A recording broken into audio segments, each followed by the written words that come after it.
What's going on, everybody? RJ Ochoa here from SB Nation's bloggingtheboys.com. Hope all is well for you. We hope you're happy, safe, healthy, and that you enjoyed Monday's Dallas Cowboys practice. That's right, America's team back in the fold on Monday after having Sunday off. Monday, a significant day for the Dallas Cowboys, not just the fact that they were back in practice, but the fact that it was their first time this season, this training camp season, that is, wearing pads. A lot to get to, lots to discuss, lots to take away. Unfortunately, some injury news that we have to get to. We're going to start right there. In fact, let's start, though, with people joining us. We are live. This is BTB Daily. We're live every single day here on the Blog of the Boys YouTube channel, so make sure you do subscribe so you can hang out with us every single weekday. JJ the Mime says, yo.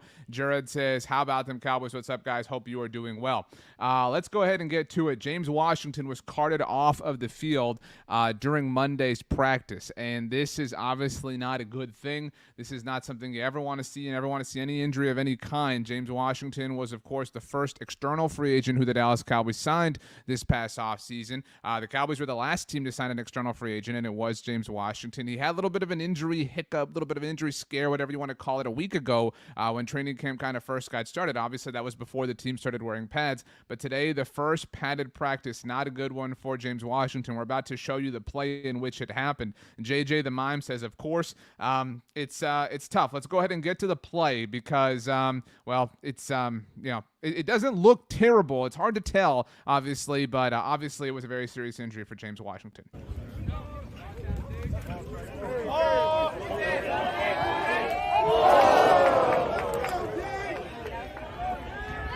Hit that. Go, get hurt.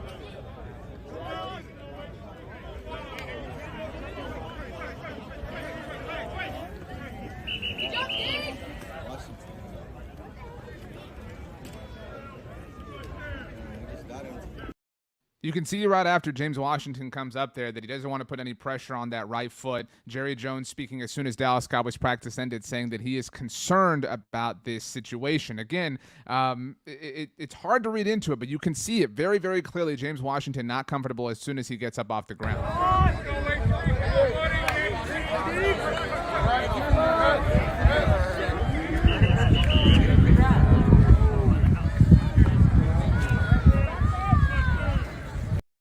As mentioned, James was carted off of the field the first time the cart was brought out this training camp period for the Dallas Cowboys, and needless to say, we all hope he's getting better as soon as he can.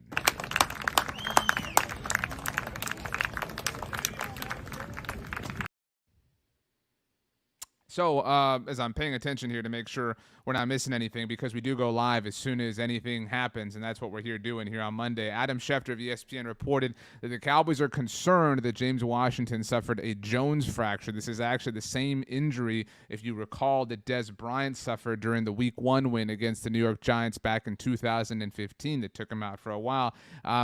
Initial kind of pontificating is that this could, if it is found to be a Jones fracture, that it could knock James Washington out for 10 weeks or so. That would not be great. Hourglass 420 says F, but like, I know what you're saying, Hourglass 420, but it's family show around here. But this obviously would not be great. Obviously, the Cowboys, it depends. I think it really does depend on kind of who you talk to, what kind of mood you're in, how you feel the Dallas Cowboys are kind of factoring James Washington into their offense this year. Brian Bradford says we better get a receiver now. Who is out there that we would like to get? As far as who's out there, well, Julio Jones isn't. And everybody kind of knocks Julio's injury issues and the fact that he was hurt last year for Tennessee.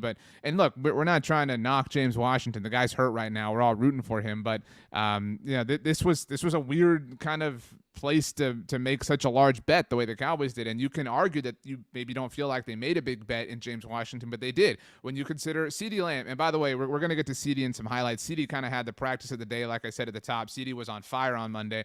So you've got CeeDee Lamb, great. You have an established wide receiver one, a baller, great. But what do you have outside of him? Michael Gallup is maybe going to miss, or definitely going to miss at least week 1. I thought it was interesting in speaking to DallasCowboys.com late last week. CeeDee Lamb had a quote, and I'm not trying to read too much into it, but he talked about, Michael Gallup missing the first couple of games. I think it does feel likely, like none of that is surprising, but it does feel likely that Michael Gallup is going to be missing, maybe the first couple of weeks. Maybe the Cowboys keep him on the PUP list to start the season. That would knock him out the first 4 weeks. Let's live in that hypothetical just to kind of plan and prepare, right? If that's the case, okay, you're down Michael Gallup for the first 4 weeks of the season. James Washington is probably not going to be there for you, especially if this is found out to be a Jones fracture. Now, who knows? We could get some news later on Monday or Tuesday, and this may not be that big of a deal. Whatever happens, by the way, we'll, of course, keep you updated here at Blog on the Voice. But okay, so now we've taken Michael Gallup. We've taken James Washington out of the fold. You've got CeeDee Lamb. You've got a rookie in Jalen Tolbert, who we all love and we're all very excited about. But that's, again, you're trying to win the Super Bowl this year. It's a very, very interesting bed to make. You've got Noah Brown, who's having a nice camp so far, too. Okay, great, but never really had a huge role on offense. You've got TJ Vasher, who we're all super pumped about, but you're going to go at this with a guy who really has no NFL experience. Simi Fehoko. I mean, again, I'm not trying to knock the players who the Cowboys believe in, but it's not a great bet. The Cowboys aren't hedging their bet. That's what we've talked about so many times. We're going to talk about it with Matt Willetsko here in a little bit, too. I mean, there are options. There are things that you can do to safeguard yourself so that when things like this happen, and this is the unfortunate part of football in the NFL, is that things like this are going to happen. It is a battle of attrition. Injuries are a part of the game, so you have to prepare for them. And that was our biggest criticism of the Cowboys all offseason, was that they didn't seemingly prepare for injuries. They prepared as if things were going to be perfect all season long, and that just isn't the case. The Cowboys were inordinately healthy last year and great for that season, but you have to act as if the worst possible scenario is going to unfold, because it very likely will. Let's see here. Let's get to some of your comments. Ethan Haug says, I hope I'm pronouncing that right, Ethan Haug. This really puts a dent in our huge free agency frenzy. Yes, it really does. Kevin says Emmanuel Sanders. Emmanuel Sanders is on the market. Like I said, Julio's not. T.Y. Hilton is available. Will Fuller's available. Cole Beasley is available. I know that Cole Beasley is a little bit of a political lightning rod. We've talked about that already, but there are names. There are names that you can go out and get and that immediately improve your wide receiver room. And here's the thing, like people say, like, oh, well, now now you're advocating for the Cowboys going out to get somebody. We've been saying, if you've listened to any Blog of the Boys podcast or watched any of our videos, or if you follow me anywhere on Twitter, Instagram, TikTok, I've been personally saying that this has not been enough. The way the Cowboys were attacking the wide receiver position, they're banking on CeeDee Lamb carrying them and being a superstar, and he may very well be, but you need more. You need more options than just CeeDee Lamb, and so go out and get somebody. I didn't even mention Odell Beckham Jr., right? Like go out. You need help right now. And so I know that the take is out there. Maybe this is a good thing because it forces the Cowboys to see what they need. I don't like the wording of that. It's a terrible thing that James Washington is injured, but I do hope the Cowboys realize that they need to make adjustments. It's not too late. You're still barely in August. Today is August 1st. I didn't even say that at the top. I was so into all this. Go out, do something. You have to. The state of your roster really depends on it. Jared says we need a receiver and a swing tackle. We're going to get to swing tackle in a little bit, Jared. I promise you. Red Supremes says, what up, RJ? It's TJ Vasher season. It definitely is. Black Muscle and Hustle says, why does it seem that we can run this team better than the Joneses? You know what? I think we could. I really think we could. Because I think the answer to that is because we all kind of acknowledge, there are things that we're not good at, right? There are things I'm not good at. Black Muscle and Hustle, you're perfect. There's nothing you're not good at. But the things that we are not great at, I think we're all willing to say if we had infinite resources, which the Dallas Cowboys seemingly do, we would say, you know what? I'm not good at this. Let me get a professional. Let me get somebody who specializes in this thing so that we have people who are very good at every single thing doing the thing that they're very good at. So that's just my take. But anyway, Brian Bradford says Cowboys front office is so hard-headed they should have gotten someone already. They should have. And maybe you feel like them missing out on Julio Jones is a big deal or not. I don't know that I feel that way. But they waited. They dragged their feet in free agency. They didn't sign anybody else. All they did to their wide receiver group this offseason, and you have to factor in the drafting of Jalen Tolbert, but they traded away Amari Cooper. They signed James Washington. They drafted Jalen Tolbert. And, yeah, they were banking on the TJ Vashers of the world kind of blossoming and growing and maybe banking on the Simi Fehokos and things like that and banking on CeeDee Lamb. They're banking on so many things, and this is just one of the positions where that is the case. We'll get to a few others. Let's go ahead and get to some more training camp takeaways because, like I said, we're only talking about James Washington, but the Cowboys had a practice on Monday, and it was a really fun one. let's get this out of the way. There was a bit of a scare when it came to Jayron Kearse. There was nerves in the air. He had a scary moment, but he did return to practice. Going to show you the injury, but I promise you he comes back, so don't freak out. This is when Jayron Kearse did leave the field momentarily, though.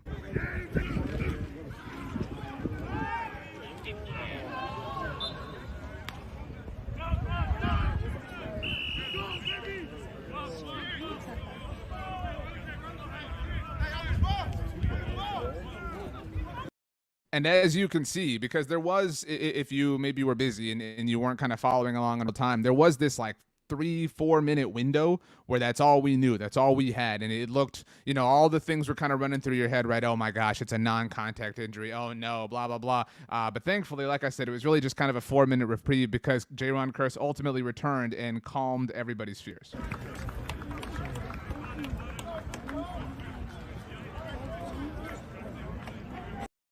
So Jayron Kearse came back. James Washington did not. That was kind of the big injury news of the day. But the big thing of the day was CeeDee Lamb. CeeDee Lamb went off. And we've been waiting to see this, right? We've been waiting to see CeeDee Lamb really establish himself. And he was kind of this dude last year at training camp, which is what fed the hype a year ago, right? CeeDee was kind of the training camp MVP and things like that. But CeeDee Lamb, I would say, maybe had the most impressive performance that any single person has had throughout camp so far for the Cowboys. Now, to be fair, we're only 5 practices in. We're only 1 practice in with pads. I don't know that he had the best moment. I think the best moment still belongs to the aforementioned TJ Vasher. But I think CeeDee Lamb, from start to finish, put together the best day of practice that any member of the Dallas Cowboys has had. And I think that's what we've been looking for. That's what we've been really, needing to see to give us some sort of peace of mind that CeeDee's going to kind of take that next step to that next level. CeeDee Lamb had himself a day.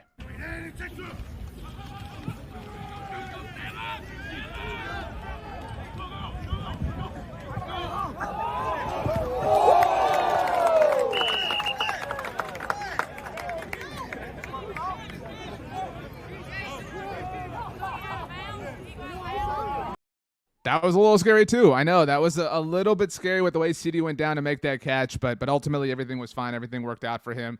So you love to see that. Good for CeeDee showing up, making a big, nice moment. But a few other catches for CeeDee. That was just one. This one in traffic, and that's what we really want to see. This kind of looked like, if you recall back in week 1 of last season, the tip that CeeDee had that wound up as an interception. This kind of looked like that, but CeeDee managed to secure this catch.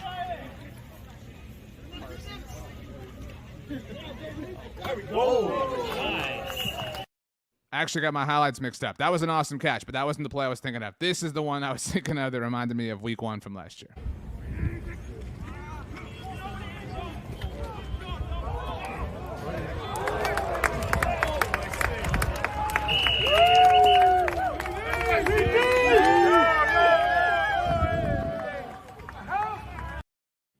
Okay, I lost that highlight. I don't know. Sometimes you put this together, you lose something. I misplaced the file, whatever. Neither of those were the plays I was thinking of, but CeeDee Lamb had himself a nice day, and that's really all that matters. Forget the fact that RJ butchered the setup to the highlight. CeeDee Lamb is obviously somebody who needs to show up, right? Especially with this James Washington news.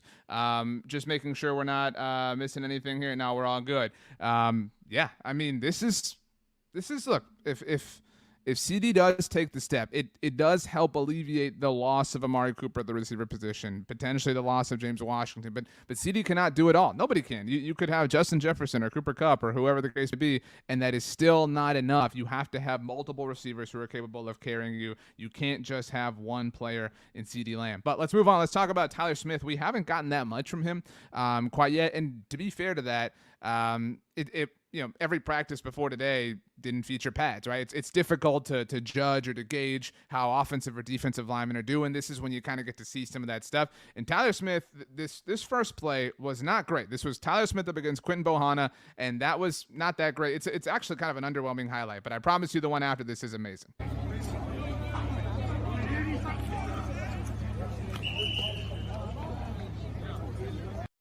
Like I said, that was kind of a no big deal thing, whatever, but I'm going to have to play this highlight for you a few different times. All right, this is Tyler Smith up against Tristan Hill. And Tristan's in an interesting spot. We've talked about that, right? I don't know that any of us really think Tristan's spot on the roster is secure.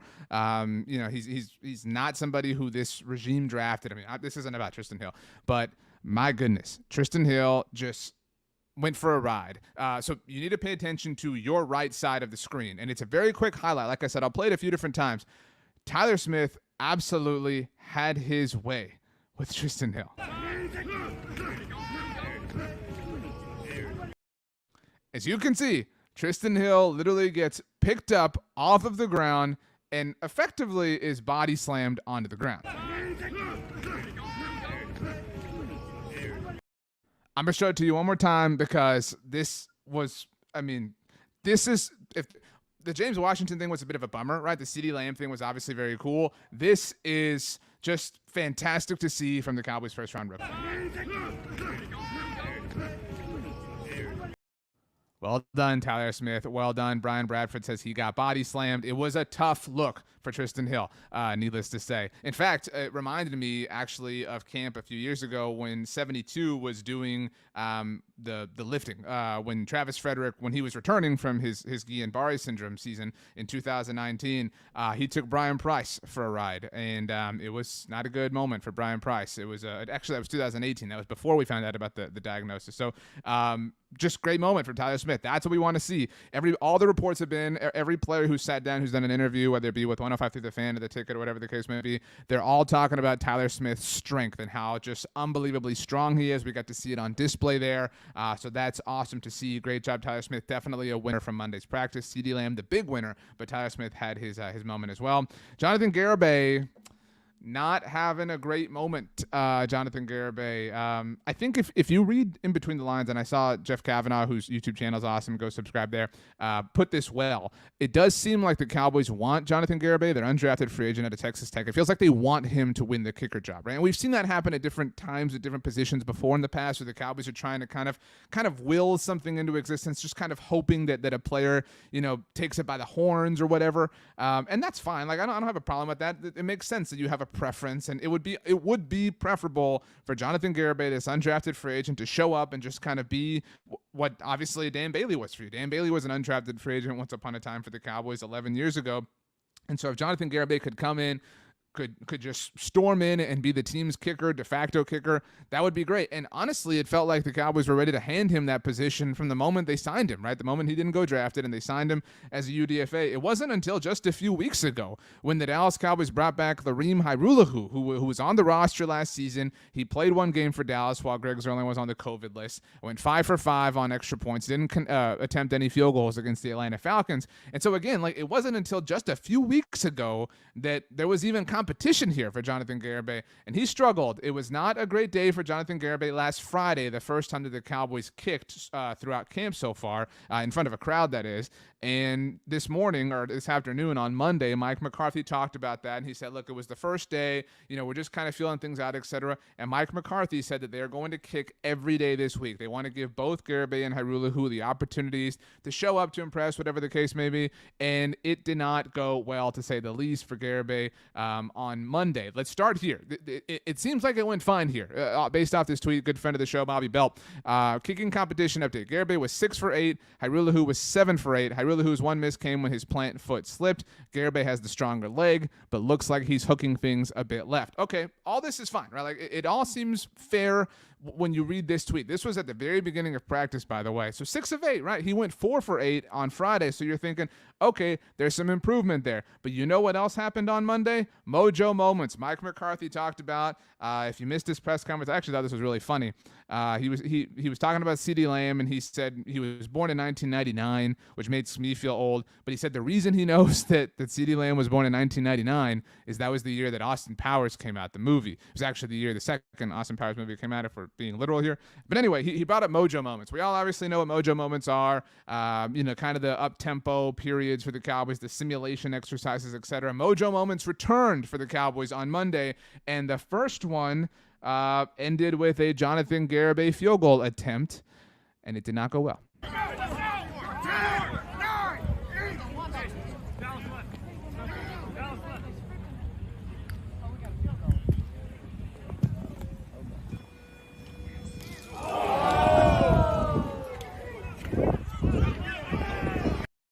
Not ideal. Don't like that. But you know what? It's okay. All right. I'm trying to to make sure we give Jonathan Garabe the benefit of the doubt. All right, it's his second day kicking in NFL training camp practices. Is it ideal? No. Is it preferable that he misses in the mojo moments, which are specifically designed to emulate, high leverage, high profile situations? No, none of that is good. I'm not going to sit here and lie to you. But it's still really early on. I think the most important thing for Garabe is going to be the preseason. Obviously, these are important reps and things like that. But if you can simulate anything, or if the preseason is valuable for simulating anything, I should say, besides the fact that it's actual live competition, I think it's that environment. It's kicking field goals and things like that.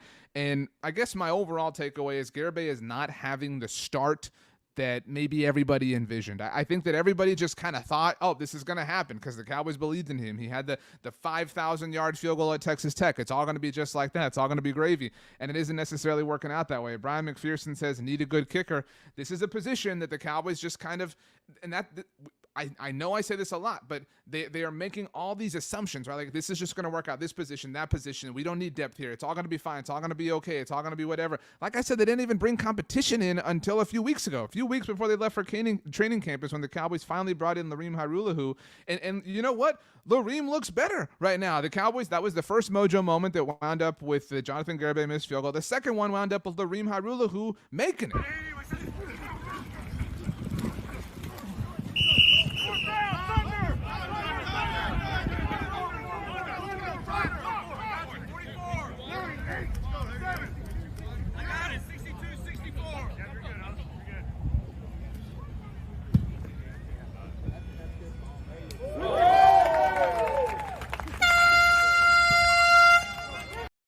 Very strange to see Lareem wearing number 9, but that's just, what can you do?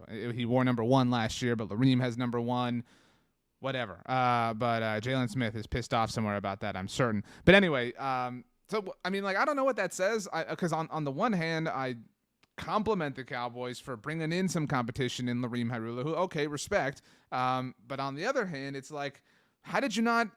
Look, I know that some people think it's silly to talk about the kicking game and whatnot, and maybe people think it's silly to make a big deal out of misses or whatever in camp, in a padded practice like today on Monday. But this is an important part of the game of football, right? The Cowboys struggled in this department last year. You can make an argument that they should have won more games if not for Greg Zuerlein a year ago. You can make a huge argument that they should have won in week 1 against Tampa. You can make another argument that they should have won on Thanksgiving against Vegas if not for Greg Zuerlein. And so it's an important thing. And the Cowboys learned that lesson, right? We're all very well aware of how painful the kicking lesson was for the Cowboys last year. So their big fix to that problem was to sign an undrafted free agent after the draft. And I'm not saying like you go out and you sign the biggest names or things like that. That's not what I'm advocating for. But how is that the big solution? How is that the big fix? How is that the grand master plan that you executed? The Cowboys have an awesome special teams coordinator in John Fossil. I know he can be a tad aggressive and that rubs people the wrong way. But how can you have all these meetings and discussions and conversations and come to the terms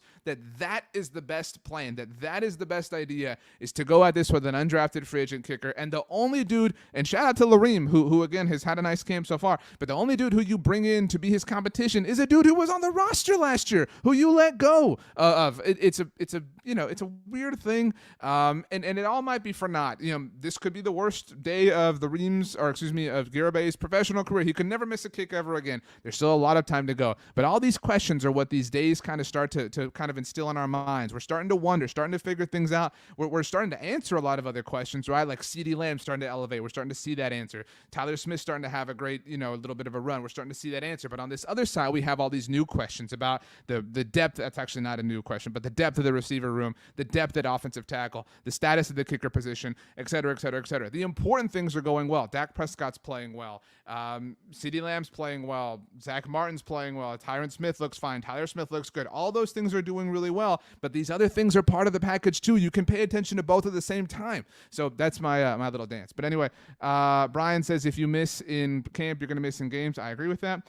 Scott says the Cowboys front office is so stubborn and bullheaded. Lord King 83 says, what do you expect when we sign Greg the Leg off that basic fact and he choked out? Why waste money on a kicker that ain't worth the money when it matters, when we can get that cheaper anyways? Yeah, that's tough. Let's see here. ESPN's Todd Archer noted that Jayron Kearse, we talked about that, him leaving practice. But Todd's tweet reads, he said after the workout, he just planted his foot wrong and he didn't seem too concerned.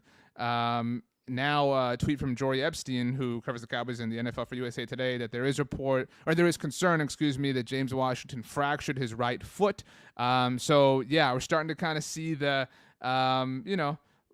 beginnings of not great news when it comes to James Washington. That's not great. Oh, the Houston Astros making a trade for Trey Mancini. Hey, I'm an Astros fan, so that works out for me. I know a lot of you, all the jokes about being an Astros fan, whatever. So that's awesome. But let's move on. Another sort of discussion and point on depth when it comes to the Dallas Cowboys. This had nothing to do with practice on Monday, but it did happen on Monday. We did not see rookie offensive tackle Matt Waletzko during practice, and that was because he did not practice. Mike McCarthy said during his press conference on Monday that they were going to kind of wait and see how this ultimately went. It was reported by the Dallas Morning News that it is considered a matter of when, not if, for Matt Waletzko to have surgery. Obviously, that is not what you want to hear. The shoulder issue is apparently something that bothered him, in his senior year in college as well, and that's fine. But if that is the case, and it is the case, right?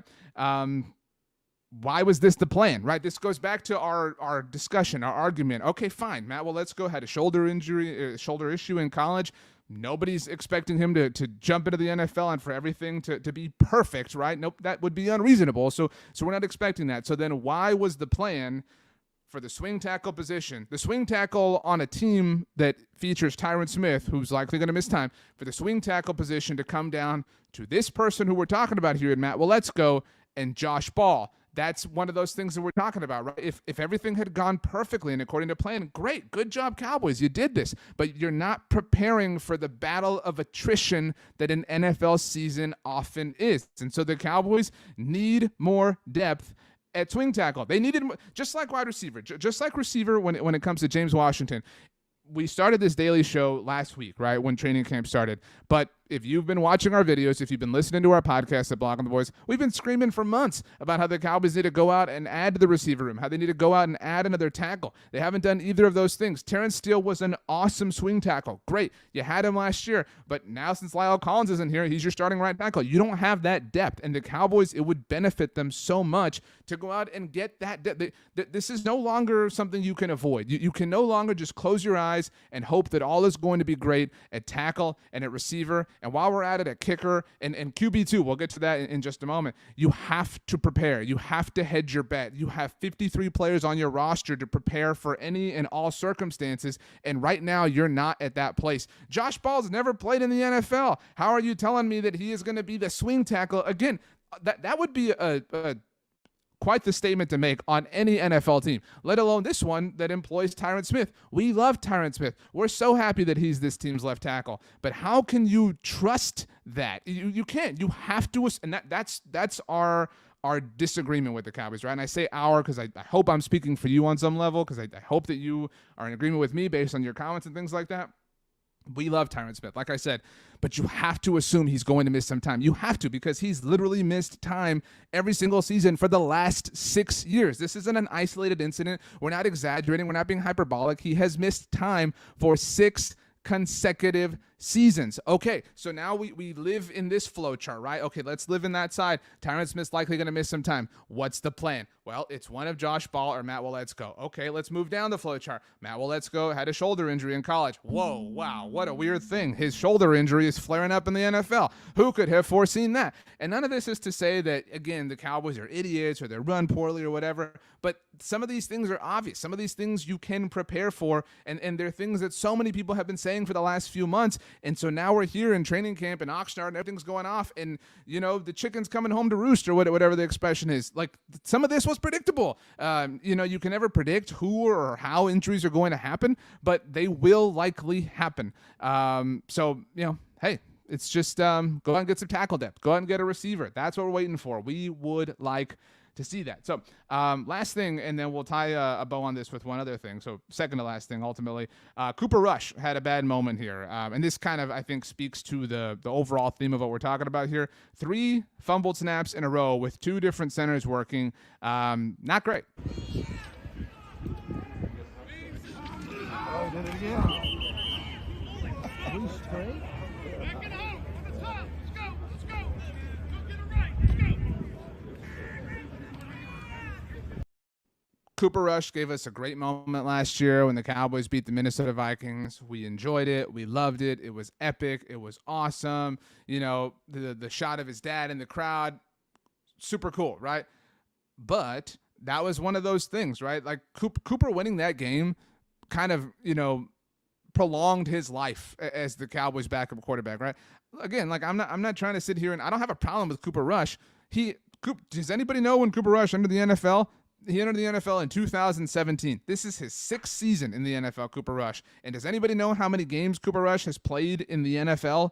1. He started 1 game in the NFL, and it was last year. And yes, he won it. Yes, he threw an important touchdown to Amari Cooper at the very end of it. But just because of that, you cannot extrapolate forward and say, well, everything's going to be perfect with him. That's one of those things where the Cowboys just kind of kept with the status quo. They didn't really challenge, you know, the norm because everything seemed fine. As long as everything works out, everything's going to be cool. No, you have to prepare and be ready for any and all circumstances that the NFL can throw at you. And, you know, again, I'm not trying to say that these poor snaps mean Cooper's terrible or whatever the case may be, but it's all evidence of not looking ahead far enough the way some other NFL teams do. And that's how we know that it can be done. But last thing, and I know that this is super important, all right? Everybody really cares about this, all right? In case you didn't see this, the Dallas Cowboys ranked as the most valuable sports team in the world, according to Sportico. That's right.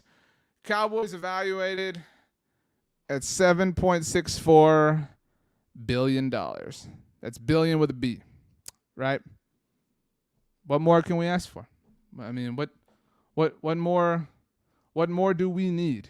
Huh? What more do we need as Dallas Cowboys fans than this? Let's get some caps. Let's get some T-shirts. Let's get some pennants and some flags, and let's hang it all up in the man cave, all right? Because the battle has been won. Dallas Cowboys, once again, the most valuable professional sports team in the world. New York Yankees, I know they're making some moves at the trade deadline too. Who cares? Manchester United, who cares? Real Madrid, Champions League winners, who cares? None of them are the most valuable sports team in the world like our team, people. All right, none of them. Nobody else can say that. They can never take this away from us. Never.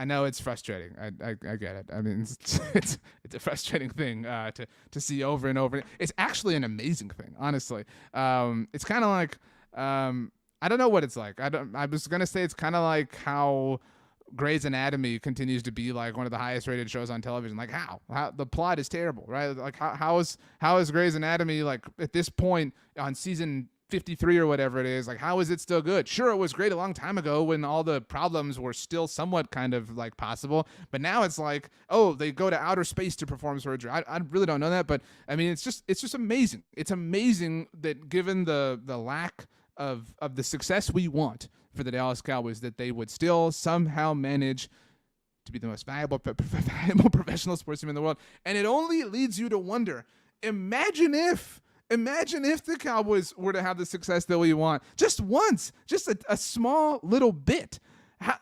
What would the value be then? I mean, that's unbelievable. It's actually difficult to fathom what that would be like. But hey, it's an interesting time, to say the least. In case you missed it, we had Emmett Smith on the Blog on the Boys podcast network over the weekend. Special bonus episode. We shared that for you here on the Blog on the Boys YouTube channel. It was an audio-only interview, so there is no video component to it. But if you do want to listen to it, you can here on the channel. Just go back in our channel and look in our videos. You can see that there. We talked about the 2022 season for the Cowboys. We talked about his relationship with Panini. He talked about Ezekiel Elliott and how he believes that Zeke should be the focus, not just of the Cowboys run game, but of the Cowboys offense as a whole. If you want to go check it out, certainly encourage you to do that. Like I said, this is new. We're only on our second week here. In case you didn't know, this is BTB Daily. We do this every single afternoon, every weekday afternoon, that is. And we'll be doing this through the regular season. Whatever there's going on in the world of the Cowboys, we'll be here talking about it. You and me getting together. Obviously, we would love it if you could watch it live. If you can't, you want to watch it on your own time, you can certainly do that too. That's the magic of the internet. That's how the internet works. So please do subscribe here to the Blog of the Boys YouTube channel. That would mean a lot to us. That would make our hearts happy. If you are a podcast listener, we have tons of podcasts available for you in one place, the Blog of the Boys podcast network. You subscribe to one, you get access to all of our wonderful shows. We are available on all major podcast platforms. My name is RJ Ochoa. You know me, of course, from here at Blog of the Boys. You can follow me on Twitter or Instagram at RJ Ochoa, on TikTok at RJ.Ochoa. I post a lot of videos on TikTok and on Instagram Reels as well. If you want more little bite-sized things, you can check those out. If you need to email me, you can. My DMs are open. If you want to send me a message, we're certainly open to any and all forms of criticism, constructive criticism, hopefully. But hey, we'd love to listen to what you have to say, how we can improve. My email is rj.ochoa@sbnation.com. You can always leave a comment down below, and we'll look to getting those as well. Rex Morgan says, I remember when RJ used to do Periscope. Hey, Rex, I love you, Rex. Today, you know what? I'm instilling something new here. We're going to do this on the fly. We're going to start doing this every single day. We're going to have a BTB Daily MVP. Today it is Rex Morgan. Thank you, Rex, for the kind words.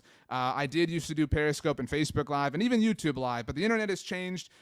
Things have changed, and so this is kind of that. If you have followed me for that long and you liked that, we'll be here every single day, just like we used to be on Periscope. And now it's in this nice, neat place, and you can follow along. You can get the app on your phone or your tablet or whatever you want. Hourglass 420, appreciate you saying to hit the like the stuff, like it, subscribe, those things make us happy. But ultimately what makes us happy, all of us at Blog of the Boys, is that you guys choose to give us your time, that we think that's the coolest thing in the world, that people want to talk about the Dallas Cowboys with us. I will never get over the fact that we all are from different places. We all do different things, believe different things, whatever, and we can all come together in one place and talk about this thing that we all love. That is so cool to me. We'll be back tomorrow on Tuesday to recap Tuesday's Dallas Cowboys practice. That's the way that works. But for now, have a great day. I hope you have a great dinner and a great breakfast tomorrow. We'll see you then. Thanks for hanging out, everybody. We'll see you tomorrow.